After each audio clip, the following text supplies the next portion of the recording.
السلام علیکم. لا حول ولا قوة الا باللہ. حسبنا اللہ ونعم الوکیل.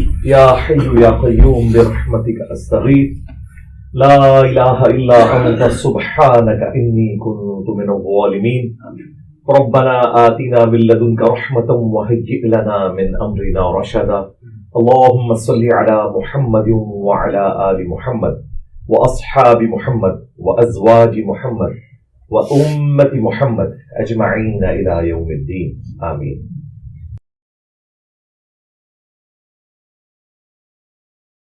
الحمد لله رب العالمين والصلاة والسلام على سيد الأنبياء والمرسلين وعلى آله وأصحابه وأزواجه أجمعين إلى يوم الدين.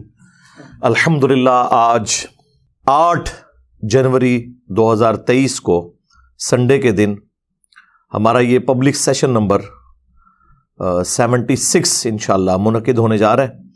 آپ کے سوالات ریئل ٹائم یہ پرچیوں کی شکل میں میرے پاس آ چکے ہیں. انہیں ہم بعد میں ڈسکس کرتے ہیں. پہلے ایک کرنٹ ایشو کے طور پہ کافی عرصے سے لوگ مجھے کہہ رہے تھے، میں اسے اوائڈ کر رہا تھا، لیکن میں چاہ رہا ہوں چلیں اس کو بھی ہم ٹاپک کو ڈسکس کر لیتے ہیں. پچھلے دنوں آپ کو پتہ ہے کہ دعوت اسلامی کے جو امیر ہیں مولانا الیاس قادری صاحب، انہوں نے ایک سلسلہ شروع کیا جس میں جو ان کی ذات کے حوالے سے اور ان کی جماعت کے حوالے سے لوگوں کی ریزرویشنز ہیں، وہ ان کے جوابات آ کے خود دے رہے ہیں اپنی زندگی میں. یہ بڑی اچھی بات ہے. ہمارے تو وہ ایکس مرشد بھی ہیں، کیونکہ آپ کو پتہ ہے میرا آلموسٹ 10-11 سال کا پیریڈ زندگی کا گولڈن پیریڈ، سمجھ لیں اسکول لائف سے لے کے انجینئرنگ یونیورسٹی سے فارغ ہونے تک، 1991 سے لے کے آلموسٹ 2000 تک، بلکہ 2001 تک آلموسٹ وہ دعوت اسلامی میں گزرا ہے. تو الیاس قادری صاحب کو یعنی پرسنلی میں بڑا قریب سے جانتا ہوں. 1999 میں کراچی بھی حاضری ہوئی تھی ان کے پاس، نماز بھی ان کے پیچھے متعدد نمازیں بھی پڑھیں، ان کے گھر بھی گئے، بلکہ اکٹھے بیٹھ کے کھانا بھی کھایا. کچھ چیزیں میں نے اس وقت بھی آبزرو کی تھیں، لیکن ظاہر ہے کہ اس وقت تو انسان عقیدت اور پلس علم اس کشمکش کے درمیان ہی چل رہا ہوتا ہے. پھر آہستہ آہستہ معاملات کھلتے گئے. وہ ایک الگ سے ایک میری سٹوری ہے، وہ چھوڑ دیں اس کو. فی الوقت ہم اسے ڈسکس کرتے ہیں.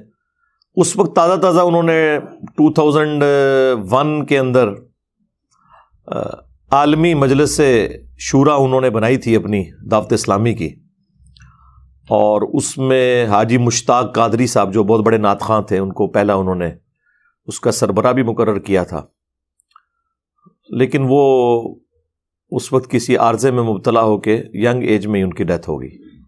اللہ تعالیٰ ان کی مغفرت کرے، انہیں نیک کاموں کا اجر دے، برائیوں سے درگزر فرمائے.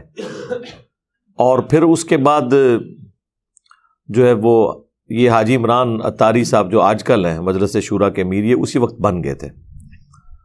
اس دوران جو سب سے ان کی ایک کریٹیکل پرسنالٹی تھی نا، وہ حاجی ابراہیم قادری صاحب تھے. ان کے ساتھ بھی کافی کلوز ریلیشن شپ میرا رہا، کیونکہ وہ دعوت اسلامی کے 3 صوبوں کے نگران تھے.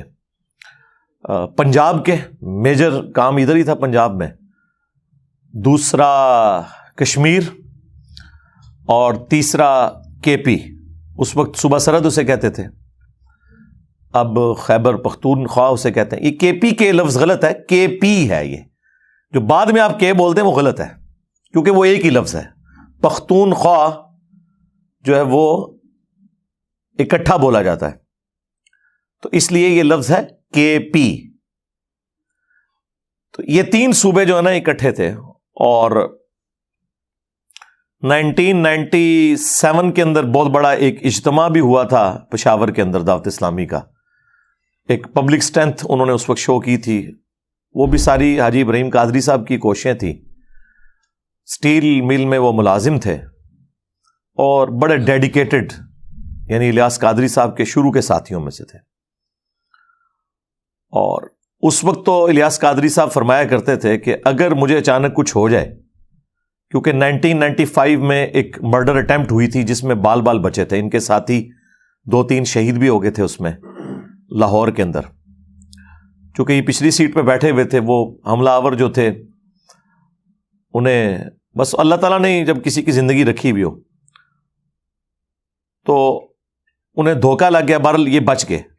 اس کے بعد سے وہ یہ کہتے تھے کہ مجھے اگر اچانک موت آ جائے یا مجھے کوئی شہید کر دے, جو وہ کہتے ہیں, تو ابراہیم قادری کو تم نے اس جماعت کا امیر بنا دینا. اور بڑا اچھا ڈیسیژن تھا. حاجی ابراہیم قادری صاحب نہ ان کے نہ دور کے رشتہ دار نہ قریب کے رشتہ دار, صرف ڈیڈیکیشن, ان کی سپیکنگ پاور بہت زیادہ تھی. بلکہ دعوت اسلامی میں ویسا بیان آج تک میرے علم میں نہیں کوئی کر سکے جتنا سوز و گداز اور کمٹمنٹ ان کے اندر تھی.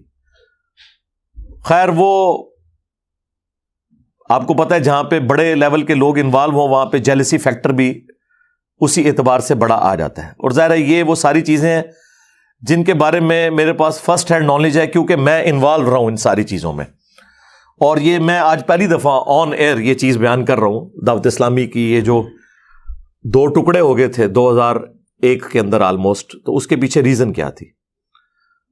تو اس میں حاجی ابراہیم قادری صاحب جب یہ مجلس شورا بنی اور اس طریقے سے عمارت کا بھی سلسلہ باقی چیزیں شروع ہوئی, تو اس میں ان کی ریزرویشن تھی. انہوں نے 20 صفحات کا ایک خط الیاس قادری صاحب کو دیا کہ یہ میری کوئی آپ کے بارے میں بھی ریزرویشن ہے, تو یہ میرے اور آپ کے درمیان ایک راز ہے, اسے پبلکلی آپ نے لیک نہیں کرنا. لیکن چونکہ اس میں ان کی ذات کے اوپر بھی اعتراضات تھے, اس کی وجہ سے وہ سمجھے کہ شاید یہ میری سیٹ پہ قبضہ کرنا چاہتا ہے. حالانکہ اس سے پہلے وہ خود کہا کرتے تھے کہ سب سے زیادہ اہل یہ بندہ ہے.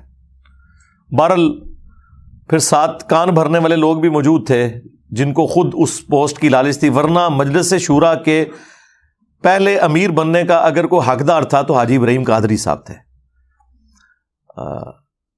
پھر بعد میں یہ آپس میں ان کی چیزیں شروع ہو گئیں اور اسی وجہ سے حاجی ابراہیم صاحب پھر ان سے الگ ہو گئے, اور اس کی وجہ سے کافی دعوت اسلامی کو جھٹکا لگا. اس دوران الیاس قادری صاحب کی جو فون کالز آتی تھی حاجی ابراہیم صاحب کے پاس, تو چونکہ ہم بھی ان کے کافی کلوز تھے, ہم تو سمجھتے تھے کہ ان کا موقف ٹھیک ہے, ہم پڑھے لکھے لوگ تھے, تو وہ فون کالز بھی یعنی ہم سنا کرتے تھے, تو ہمیں اسی وقت اندازہ ہو گیا تھا کہ یہ انٹرنل پالیٹکس کس طرح کی چل رہی ہے. بہرحال الٹیمیٹ اس کا نتیجہ یہ نکلا کہ حاجی ابراہیم قادری صاحب نے اپنی علادہ سے ایک جماعت بنا لی تبلیغ اسلامی کے نام سے. کچھ عرصہ ہم بھی اسے لے کے چلتے رہے. پھر اس دوران ہی میں چونکہ جاب پہ چلا گیا اسلام آباد, تو پھر اتنا انٹریکشن نہیں رہا, وہاں بھی کچھ عرصہ کام کیا. اور پھر میری آفس کی مصروفیات ہی اتنی زیادہ تھیں, صبح نکلتے تھے اور رات تاریخ بدلنے کے بعد ہی گھر واپس آتے تھے شروع کے کئی سال. تو آپ کو پتہ ہے ڈیفنس آرگنائزیشنز میں کام میں پھر نہ کوئی دن دیکھتا ہے نہ رات. وہ تو پھر اللہ کا کرنا ہوا. 2007 کے بعد میری لائف سٹوری شروع ہوتی ہے, سیکنڈ فیز, جو میں آلریڈی ریکارڈ کروا چکا ہوں. میں سنی شیعہ سے مسلم کیسے ہوا. اس کا مطلب یہ نہیں کہ میں سنی شیعہ کو کوئی کافر سمجھتا ہوں, مراد یہ کہ صرف مسلمان میں کیسے ہوا ان فرقوں سے نکل کے. وہ آپ میری لائف سٹوری دیکھ لیں. بہرحال آج بھی میں سمجھتا ہوں میری زندگی پہ جن لوگوں کے سب سے زیادہ اثرات ہیں نا, ٹاپ آف دا لسٹ جو 5 پرسنالٹیز ہیں, ان میں بھی پہلے نمبر پہ مولانا الیاس قادری صاحب ہیں. کیونکہ بڑی ینگ ایج میں ان کے ساتھ اٹیچمنٹ ہو گئی تھی جماعت کے ساتھ, اس کی وجہ سے ایک دین کی سوچ مل گئی, گناہوں سے بچنے کی سوچ مل گئی, اور یہ بڑا پازیٹیو فیکٹر ہے دعوت اسلامی کا. بہرحال اس وقت تو یہ سلسلہ تھا, انہوں نے مجلس شورا بنائی, عالمی مجلس شورا, امیر خود ہی تھے, لیکن اس شورا کے نگران الگ سے انہوں نے ایک اپوائنٹ کیے. لیکن ظاہر ہے کہ جب اتنا ڈومیننٹ بندہ ہو جس نے جماعت خود بنائی ہوئی ہو, تو شورا کس لیول تک اس سے اختلاف کر سکتی ہے. آپ پولیٹیکل جماعتوں میں بھی دیکھ لیں, آج تک پیپلز پارٹی بھٹو خاندان سے باہر نہیں نکل سکی. مسلم لیگ جب سے نواز شریف صاحب کے حوالے ہوئی ہے, تو اب آپ دیکھ لیں, اب پچھلے دنوں انہوں نے اپنی بیٹی کو ایک بڑی پوسٹ کے اوپر نامزد کر دیا, حالانکہ اس سے زیادہ کنٹریبیوشن ہے اور زیادہ ٹیلنٹڈ لوگ موجود ہیں مسلم لیگ کے اندر, لیکن ان کو اوپر نہیں وہ لے کے آئے. احسن اقبال صاحب ہوں یا خاقان عباسی صاحب ہوں, خواجہ آصف صاحب ہوں, یہ سارے لوگ, تو یعنی وہ ایک ملوکیت شروع ہو جاتی ہے. یہاں پہ بھی مطلب اس وقت تو ایکسپیکٹ کو نہیں کر رہا تھا. الیاس قادری صاحب کو یہ امید بھی نہیں تھی کہ میری زندگی میں میری اولاد کوئی جوان بھی ہوگی. ظاہر ہے کہ ان کا جو ابھی بڑا بیٹا ہے احمد رضا، میرا خیال بعد میں شاید عبید رضا نام رکھ دیا انہوں نے، جس کو اب انہوں نے امیر نامزد کیا ہے. یہ آلموسٹ میرے ہم عمر ہوں گے. تو یہ تو چھوٹی عمر کے تھے جب میری ان سے آخری دفعہ ملاقات ہوئی ہے. 2001 کی میرے خیال بات ہے جب گجرات میں الیاس قادری صاحب آئے تھے، یعنی آج سے کوئی آلموسٹ 22 سال پہلے کی بات کر رہا ہوں. آج 8 جنوری 2023 ہے، تو میں بات کر رہا ہوں 2001 کی. تو اس وقت تو چھوٹی سی عمر، ٹین ایجرز میں ہی تھے یہ، سمجھ لیں آلموسٹ. اور جو اس سے چھوٹا بیٹا ہے وہ کافی شارپ ہے، لیکن وہ چونکہ دعوت اسلامی والوں میں جو شورا کے لوگ تھے انہیں اندازہ ہو گیا کہ یہ تو بچہ بڑا تیز ہے، بلال قادری، جس کی وجہ سے الیاس قادری صاحب اپنے ساتھ لکھتے ہیں ابو البلال. وہ نعت خوان بھی بہت اچھا ہے. جو لوگ دعوت اسلامی کے اجتماعات اٹینڈ کرتے رہے نا تو انہیں یاد ہوگا کہ 1995 میں پہلا اجتماع تھا جو ملتان میں ہوا. اس سے پہلے کراچی میں اجتماع ہوا کرتا تھا کورنگی 2.5 نمبر میں. تو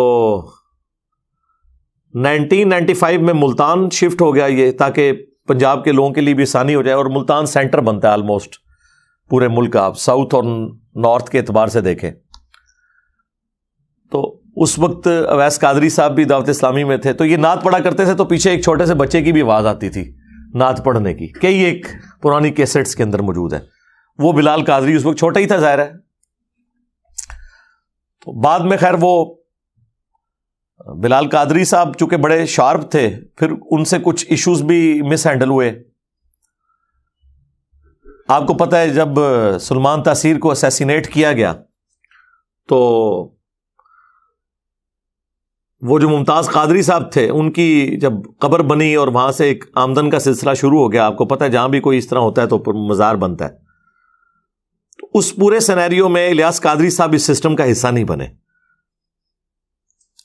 میں الیاس قادری صاحب کو پرسنلی جانتا ہوں، اور الیاس قادری صاحب کی شخصیت جو ہے یہ پاکستانی قوم کے لیے فی الوقت نعمت ہے، کیونکہ یہ ہارڈ لائنر نہیں ہے.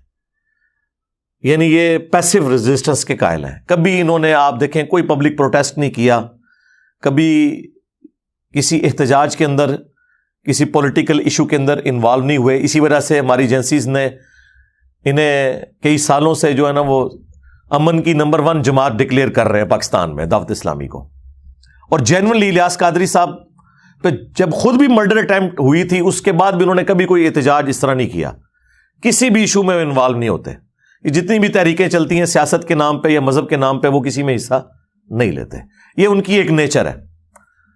وہ ممتاز قادری صاحب جو ہیں وہ ان کے مرید تھے، تو پھر ظاہر ہے ان سے بھی سوال ہوا. انہوں نے کہا کہ میں تو اس چیز کو صحیح نہیں سمجھتا کہ کوئی قانون خود ہاتھ میں لے اس حوالے سے. تو ظاہر ہے یہ تو نہیں صحیح سمجھتے اس کو.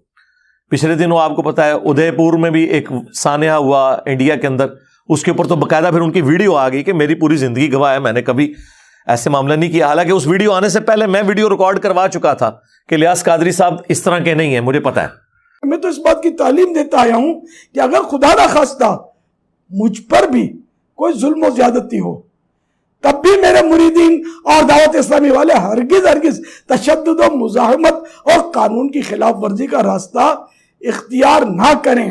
میرے انتقال کے بعد بھی موجودہ سیاست اور سیاسی سرگرمیوں، ہڑتالوں، احتجاجی ریلیوں اور دھرنوں وغیرہ سے دور رہیں اور پرامن رہ کر لوگوں کو نیکی کی دعوت دیتے رہیں. ادے پور ہند میں ہونے والے قتل کے واقعے میں بھی کیونکہ دعوت اسلامی کا نام لیا گیا ہے اس لیے وضاحت کرتا چلوں کہ یہ بھی چند افراد کا ذاتی فعل اور ان کا پرسنل میٹر ہے جس کا دعوت اسلامی سے، مجھ سے اور میری ترغیب و تربیت سے کوئی تعلق نہیں. اور اس وجہ سے ہی دعوت اسلامی کے علاوہ جو باقی بریلوی مکتب کی جماعتیں ہیں جو تھوڑی ہارڈ لائنر ہیں، جس طرح TLP ہے، تحریک لبیک، یہ لوگ بڑے ناراض ہیں الیاس قادری صاحب سے انٹرنلی کہ بھئی یہ تو کوئی ہمارے ساتھ کسی تحریک میں شامل نہیں ہوتے. ایون ممتاز قادری کے جنازے میں شامل نہیں ہوئے، ایک بہت بڑی ایک ایکٹیویٹی تھی. بہرحال اس کی ریمیڈی کرنے کے لیے حاجی بلال قادری جو چھوٹے بیٹے ہیں ان کے، اب تو خیر چھوٹے تو نہیں، وہ شادی شدہ ہیں وہ بھی، وہ جناب ننگے پاؤں ممتاز قادری صاحب کی قبر تک گئے. اور وہ خبر جب باہر نکلی، ایجنسیز نے پھر اپروچ کیا دعوت اسلامی والوں کو کہ بھائی پاکستان کی سب سے بڑی عدلیہ ایک بندے کو پھانسی دے رہی ہے اور آپ اسے ہیرو بنا کے پیش کر رہے ہیں، دوسری طرف آپ امن کے دائیں ہیں، آپ کا کیا لینا دینا ہے؟ اب جو الیاس قادری صاحب کی جماعت میں ایسے لوگ تھے جو چاہتے تھے کہ بلال قادری جو بڑا شارپ ہے یہ اوپر نہ آئے، تو انہوں نے اس موقع کو غنیمت جانا، انہوں نے الیاس قادری صاحب کو ڈرانا شروع کر دیا کہ دعوت اسلامی پہ پابندی لگ جائے گی، آپ اس سے اعلان برات کر دیں. وہ اعلان برات کیا کیا، وہ اس کو انہوں نے جماعت سے ہی نکال دیا، اپنے سگے بیٹے کو. آپ اندازہ کریں. اچھا یہ میرے پاس ساری اندر کی رپورٹیں، ہمیں تو پتہ ہے آپ کو سارے اندر کے لوگ خبر دیتے ہیں، کچھ ہمیں خود بھی پتہ ہوتی ہیں، پھر ہم کافی ذہین بھی ہیں، چیزوں کو سمجھ لیتے ہیں اور چیزیں جڑ جاتی ہیں ساری چینز. تو ان کو انہوں نے کھڈے لائن لگا دیا.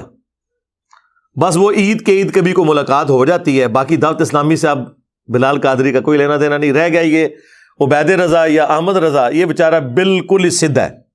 ہاں اس کے اندر یعنی شرافت تو بہت زیادہ ہے، لیکن وہ جو چلاکی ہوشیاری جو تھی الیاس قادری صاحب کی، اس کے امین جو ہے وہ بلال قادری صاحب ہیں، اور جو ان کی بالکل شرافت ہے اس کے امین یہ ہیں. یا تو یہ دونوں کٹھے رہتے، بل ان کو انہوں نے پتہ صاف کر دیا. بس اسی وقت پھر ان لوگوں نے موقع غنیمت جانا کہ اب یہ الیاس قادری صاحب ڈیفینسو موڈ میں گئے ہیں، ورنہ تو بڑی وہ پیر بھی ہیں ان کے، بڑا ان کو وہ عزت کی نگاہ سے دیکھتے ہیں، کوئی سوچ نہیں سکتا ان سے کوئی اختلاف رائے کر سکے. انہوں نے کہا لگ دے آتنا، ایک دو کام ایجنسیوں نے کہا کہ ہم خود ان سے کروا لیں. اب ظاہر ہے کہ وہ ڈائریکٹ تو سامنے نہیں آتے، ان کا طریقہ واردات ہے، وہ تو ہمیں پتہ ہے، ہمارے ساتھ بھی انہوں نے ہاتھ کرنے کی کوشش کی ہے لیکن ہم ان کے قابو نہیں آئے. تو یعنی میں اشارتاً بات کر دیتا ہوں، ایک جرنیل جو کہ اب ریٹائرمنٹ لے چکا ہے وقت سے پہلے، آپ کو پتہ ہے اس نے ایکس پرائم منسٹر کے ساتھ بھی گیم کی، ایکس آرمی چیف کے ساتھ بھی گیم کی، اس نے میرے ساتھ بھی گیم ڈالنے کی کوشش کی. لیکن آپ کو پتہ ہے کہ بنو امیہ کی چالیں جہاں ختم ہوتی ہیں وہاں سے ہماری عقل سٹارٹ ہوتی ہے. میں ہر معاملات کو دیکھتا ہوں، اس کے بعد ظاہر ہے میں نے اپنے اصولوں پہ کمپرومائز نہیں کرنا ہوتا، اس لیے میں ہتھے نہیں چڑھتا ہوں. جو بندے کمپرومائز کرتے ہیں نا وہ پھر ہتھے چڑھ جاتے ہیں. خیر ان لوگوں نے ان کو اس طرح پٹو ڈالا کہ آپ کو پتہ ہے کہ عرب ملکوں میں دعوت اسلامی پہ پابندی ہے کیونکہ وہ ہارڈ لائنر ہے بریلویوں کے اعتبار سے. سعودی عرب کے اندر یہ گرین پگڑی کے اوپر کو کسی کو دیکھ لیں تو وہ پکڑ کے وہاں پہ شرطیں جو ہیں بٹھا لیتے ہیں. ظاہر ہے وہ پاکستانی اہل حدیث ہیں وہابی، تو وہ تو ان سے نفرت کرتے ہیں. اب یہ بڑا اچھا موقع تھا، بیچ میں بندے انوالو ہوئے. یعنی یہ باتیں میں آپ کو جو بتا رہا ہوں، جو ان اندر کے لوگ ہیں جن میں پاکستان لیول کے بریلویوں کے علماء اور مفتی بھی شامل ہیں، انہوں نے مجھے خود یہ باتیں بتائی ہیں اور پھر کچھ قرائن بھی بتا رہے تھے کہ الیاس قادری صاحب کی منتیں لوگ مار بیٹھے کہ بھئی آپ پگڑی کے رنگ کو فکس کیوں کر رہے ہیں؟ نبی علیہ السلام سے تو مختلف کلرز کی پگڑیاں پہننا ثابت ہیں. اور آپ کو پتہ ہے جب انہوں نے پگڑی چینج کی، سب سے پہلے میں نے مبارکباد دی تھی کہ چلیں اچھا ہوا. اس سے پہلے تو ہم لوگوں کہتے تھے سفید پگڑی یا کالی باندھ ہو، تو وہ تو اسے سفید پگڑی کو دیوبندیوں کی نشانی اور کالی پگڑی کو شیعہ کی نشانی سمجھتے تھے، حالانکہ اس میں تو بخاری مسلم میں احادیث ہیں. میں نے الگ سے اس پہ کئی ویڈیوز ریکارڈ کروا چکا ہوں. بہرحال وہ موقع غنیمت جانتے ہوئے انہوں نے جناب کام یہ ڈالا کہ پھر انٹرنیشنل ایجنسیز انوالو ہو گئی. انہوں نے کہا کہ اچھا پاکستان میں بڑی انفلوئنشل جماعت ہے یہ، اور بریلوی مکتب سب سے بڑا مکتب ہے پاکستان کا اور نان وائلنٹ بھی ہے، تو ہم نے وہابیوں پہ اتنا پیسہ لگایا، اس کے باوجود یہاں ہمیں کوئی آؤٹ پٹ نہیں ملی. وہ آؤٹ پٹ کیا چاہتے تھے کہ ملوکیت کو پروموٹ کیا جائے، یزید کو رحمۃ اللہ علیہ کہا جائے اور حسین کو نیچے کیا جائے. اس میں نہ ان کی کوئی یزید سے ہمدردی ہوتی ہے، نہ یزید کے باپ کے ساتھ کوئی ہمدردی ہوتی ہے، اور نہ کوئی حسین سے بغض ہوتا ہے، نہ حسین کے باپ کے ساتھ بغض ہوتا ہے. اصل میں وہ اپنی لائن سیدھی کر رہے ہوتے ہیں کہ اگر یزید کی ملوکیت جسٹیفائی ہوتی ہے تو عرب ملکوں میں تو آپ کو پتہ ہے نہ ڈیموکریسی ہے نہ خلافت ہے، وہ تو ملوکیت خاندانی ایک ڈائنسٹی لے کے چل رہے ہیں. تو انہوں نے کہا چلو بریلویوں پہ پیسہ لگاتے ہیں. لیکن یہ باتیں اب الیاس قادری صاحب کو تو نہیں پتا، وہ تو نیچے کے لوگ استعمال ہو رہے ہوتے ہیں. انہوں نے پھر جناب بیچ میں ان کے گھسے کہ جی آپ لوگ کچھ ہمارے لیے معاملات کریں تو کچھ ہم آپ کو ریلیف دیتے ہیں، آپ کو مکہ مدینے میں مرکز بھی دے دیں گے، بنانے کی اجازت دے دیں گے. تو دو کام آپ کریں. ایک تو اپنی پگڑیوں کا رنگ چینج کریں. اس میں پاکستانی ایجنسیوں کا بیچ میں بینیفٹ یہ تھا کہ گرین پگڑی سے ایک جماعت بن جاتی ہے, ایک یونٹی ہوتی ہے, اور یہاں تو وہ کسی جماعت کی پاپولرٹی کو برداشت نہیں کرتے, نہ کسی پرائم منسٹر کی پاپولرٹی کو برداشت کرتے ہیں, تو وہ کوئی نہ کوئی معاملہ چلا دیتے ہیں اس کے خلاف. بہرحال انہوں نے کہا کہ ٹھیک ہے جی آپ پگڑیوں کے رنگ چینج کریں, رنگ چینج ہوں گے تو یونٹی خود ہی ٹوٹ جائے گی. ایک نہیں, اب وہ رنگ کیا چینج ہوئے ہیں, وہ ایسے عجیب و غریب رنگ پہن رہے ہیں, بندہ کہتا ہے یار یہ کون سے رنگ پہن لیے انہوں نے. اچھا, ایک تو یہ کام کروایا. دوسرا انہوں نے ان سے یہ کہا کہ بھئی آپ کو پتا ہے کہ حضرت امیر معاویہ رضی اللہ تعالیٰ عنہ کے خلاف بڑا پروپیگنڈا ہو رہا ہے یہاں پہ, شیعہ رافضی جو ہے وہ کر رہے ہیں. حالانکہ مسئلہ یہ نہیں تھا, مسئلہ اپنی ملوکیت بچانا تھا. تو آپ جو ہے نا اس کے اوپر تھوڑا سٹانس لیں. تو اس میں پھر انہوں نے باپا جانی کو یوز کیا. انہوں نے جناب وہ نعرے لگا دیے, بے گناہ بے خطا معاویہ معاویہ. فیضان امیر معاویہ, عاشق مصطفیٰ حضرت معاویہ, زاہد و پارسا حضرت معاویہ, خوبرو خوش ادا خوش نما خوش لقا حضرت معاویہ, مخلص و باوفا حضرت معاویہ, بے گناہ بے خطا حضرت معاویہ, بے گناہ بے خطا حضرت معاویہ, بے گناہ بے خطا حضرت معاویہ, رہبرو حضرت اتوار کو بڑی رات ہے 22ویں شب, اتوار کو جلوس بیعت معاویہ نکلے گا اور انشاءاللہ مدنی مذاکرہ ہوگا اور لنگر معاویہ بھی کھائیں گے انشاءاللہ. فیضان امیر معاویہ. ٹھیک ہے, اندازہ کریں عمار ابن یاسر جنہیں اتنے ظالمانہ طریقے سے جنگ صفین میں قتل کیا گیا, ان کے لیے کسی بریلوی نے نعرہ نہیں لگایا بے گناہ بے خطا عمار ابن یاسر, اور ان کے قاتلین کو بڑھا چڑھا کے پیش کیا. تو اب اس کی وجہ سے آپ کو ہوتا ہے پھر بریلویوں میں دو دھڑے بن گئے. خیر اس شر میں سے بھی ایک خیر نکلا ہے. تو وہ دو دھڑے بن گئے ہیں, ایک جو ہے وہ اب پرو بنو امیہ ہیں, اور دوسرے جو ہیں وہ پرو جو ہیں وہ آل رسول ہیں, اہل البیت ہیں علیہم السلام. یہ پوری گیم اس سینیریو میں ہوئی ہے. یہ خیر یہ ویڈیو جب اپلوڈ ہوگی تو کئی لوگوں کے عقدے, کئی صحافیوں کے عقدے بھی حل ہو جائیں گے کہ اصل گیم کیا تھی پیچھے, یہ پگڑیوں کے رنگ چینج کرنے میں اور یہ بے گناہ بے خطا معاویہ نعرہ لگانے میں. بھائی الیاس قادری صاحب کو جماعت بنائے ہوئے 25-30 سال ہو چکے, 1981 میں انہوں نے جماعت بنائی ہے. کبھی انہوں نے کبھی کسی کنٹروورشل ٹاپک کو چھیڑا نہیں ہے. اچانک جو ہے وہ آخری عمر میں پہنچ کے انہوں نے جس کو کہتے ہیں چکی کے نیچے ہاتھ دے لیا ہے یہ بات کر کے, کیا ضرورت تھی؟ لیکن پھر وہ گھبرا گئے. ظاہر ہے پھر آپ کو پتا ہے ریونج جب آیا, ان کی کئی مسجدوں میں درس بند ہو گئے, پنڈی مری کے پی سائڈ پہ. تو آپ کو پتا ہے وہ مفتی حنیف قریشی صاحب اور ان کے جو وہ شیخ ہیں حسین الدین شاہ صاحب, ان کا کافی انفلوئنس ہے. اس کی وجہ سے ان کے اوپر کافی پریشر آیا. پھر مفتی منیر صاحب نے بھی ان کو سمجھانے کی کوشش کی. الٹیمیٹلی انہوں نے اپنا بیان واپس لے لیا, یہ کہہ کے کہ میں آئندہ یہ نعرہ نہیں لگاؤں گا.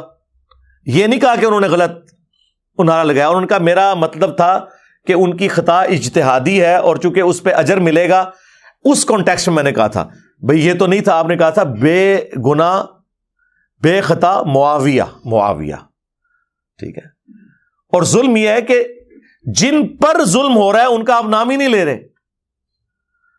اور آپ یہ کہہ رہے ہیں کہ جی رجب کی تاریخ, وہ جو 22 رجب جو شیعہ نے کنڈوں والی بنائی ہوئی ہے, انہوں نے امام جعفر کے کنڈے یہ بھی کرتے ہیں, اور شیعہ نے امام جعفر کے ساتھ ایک اور عقیدہ وابستہ کیا ہوا ہے, کنڈوں والا نہیں کوئی اور.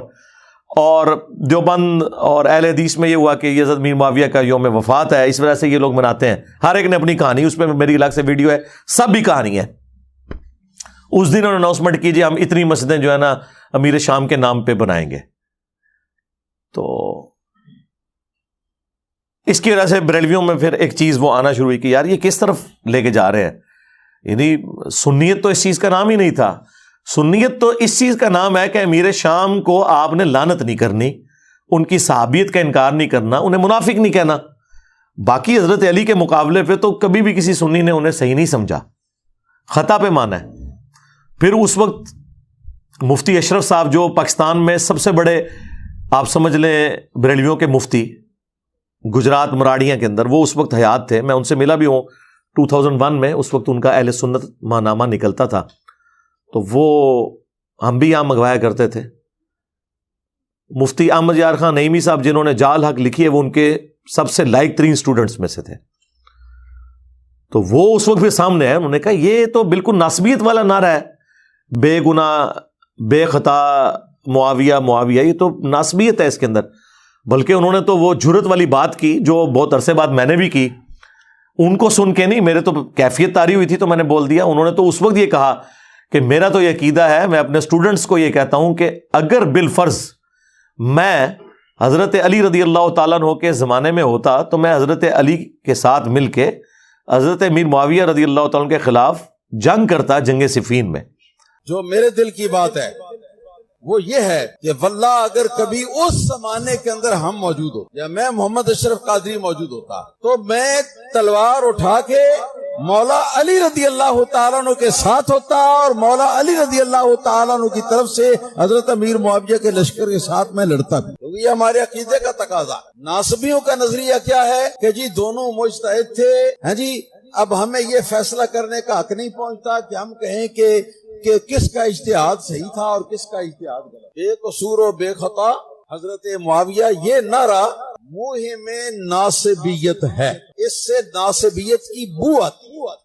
تو یہ ان کا اچھا یہ سلوگن ان کا اتنا پرانا ہے لیکن کوئی دنیا میں ہلچل نہیں مچی، لیکن جب میں نے بولا ہے نا پھر ہلچل مچی ہے. تو اب آپ کو پتہ چل گیا کہ کس کے بولنے سے فرق پڑتا ہے. لوگ کہتے ہیں جی وہ ڈاکٹر اسرار صاحب اتنا کچھ کیا کرتے تھے، انہیں تو کسی نے کچھ نہیں کہا. آپ کو کیوں کہتے ہیں؟ بھائی ڈاکٹر اسرار صاحب کی وجہ سے ہلچل نہیں مچتی تھی نا.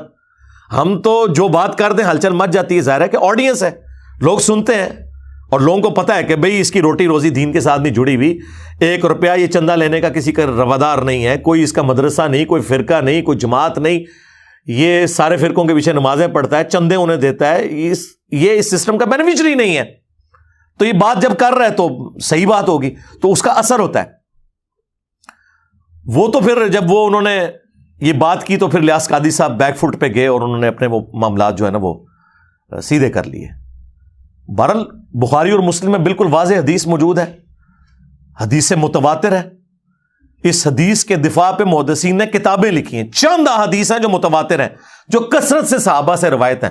یہ ایٹ لیسٹ 2 درجن صحابہ سے یہ حدیث روایت ہے بخاری اور مسلم کی کہ غزوہ خندق کا موقع تھا یا مسجد نبوی کی تعمیر کا موقع تھا، اور اس کے لیے خندق کھودی جا رہی تھی، کیونکہ مسجد کی تعمیر کے لیے پہلے بیسمنٹ نکالنے کے لیے آپ کو خندق بھی نکالنی پڑتی ہے نا. تو باقی اصحاب جو ہیں وہ 1 پتھر اٹھا کے لا رہے تھے. حضرت عمار بن یاسر نے 2 پتھر اٹھائے ہوئے تھے اور 50+ ایج تھی، اور یہ پتھر آپ اپنے والے نہ سمجھیں، وہ بڑے والے پہاڑی پتھر. تو نبی علیہ السلام کو بڑا پیار آیا، آپ نے اپنے مبارک ہاتھوں سے ان کے سر اور داڑھی کے جو بال تھے ان پہ بٹی گرد صاف کی اور کہا وَيْحَ عَمَّارَ، افسوس اے عمار، تقتلہ الفئۃ الباغیہ یدعوہم الی اللہ یدعوہم الی الجنہ، دونوں الفاظ ہیں، ویدعونہ الی النار. افسوس اے عمار، تجھے ایک باغی جماعت قتل کرے گی، تو انہیں اللہ اور جنت کی طرف بلا رہا ہوگا اور وہ جماعت جہنم کی طرف بلا رہی ہوگی. تو یہ نبی علیہ السلام کی غیبی خبر، پروفیسی، آلموسٹ 30 سال کے بعد آپ کی وفات کے پوری ہوئی. جنگ صفین میں حضرت علی رضی اللہ تعالیٰ عنہ کی طرف سے لڑتے ہوئے 93 ایئرز کی ایج میں عمار بن یاسر شہید ہو گئے، اور وہ چیز اسٹیبلش ہو گئی.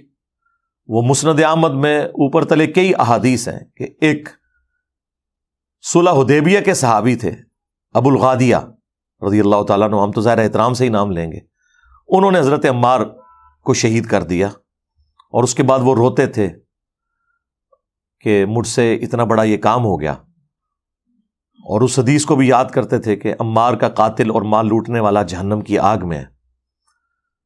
بلکہ حضرت معاویہ کو آ کے عمرو بن عاص نے جب بتایا کہ وہ تو عمار شہید ہو گئے ہیں. تو انہوں نے پھر آگے سے کہا کہ تم اپنے ہی پیشاب میں پھسل رہے ہو، یعنی لوگوں کو یہ بات بتاؤ گے تو تم اپنے ہی پیشاب میں پھسل